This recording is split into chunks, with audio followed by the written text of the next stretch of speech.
Alors, je reviens donc à l'affaire. C'est vrai que moi, très vite, dans la conversation professionnelle, privée, dès que je me permettais d'émettre le moindre questionnement sur telle ou telle mesure gouvernementale ou sur tel ou tel discours, j'étais immédiatement regardée de travers comme étant potentiellement complotiste.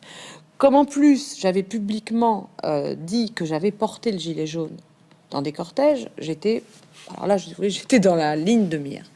Donc là, il a fallu mettre un peu d'ordre. C'est-à-dire que critiquer un pouvoir, ça n'est pas nécessairement être complotiste. Ça n'est pas nécessairement considérer que c'est un sujet extrêmement puissant et rationnel, qui a parfaitement maîtrisé les tenants et les aboutissants de l'affaire et qui, tel un diable, a prévu jusqu'au bout la manière dont ça allait nous détruire. Non, ce n'est pas ça. Dans ce cas-là, si c'était le cas, on ne peut plus imaginer la moindre pensée critique. Alors la critique n'est pas l'accusation du complot. D'autre part, le complot n'est pas la stratégie.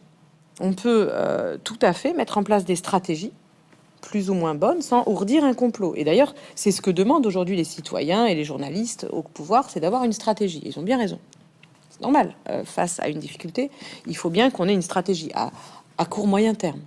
Hein, pourquoi pas à long terme, mais disons au moins d'avoir une vue, une vision sur comment parer au problème. Et malheureusement, le pouvoir en place, on peut que s'en réjouir, n'a pas ourdi de complot, parce que de toute façon, il n'en a pas les capacités cognitives. Faut pas leur donner plus, je le dis, un moment de rationalité qu'ils n'en ont. Mais là où, par contre, on peut être assez déçu, c'est qu'effectivement, il n'y a pas de stratégie. Quand vous voyez sur les tests, il n'y a pas de stratégie. Sur l'exemple des tests est absolument spectaculaire. Il n'y a aucune stratégie de santé publique. Il n'y a même pas de gestion de ces tests. On balance 1 million de tests ou 1 milliard, je sais plus, je me perds dans les chiffres, chaque mois.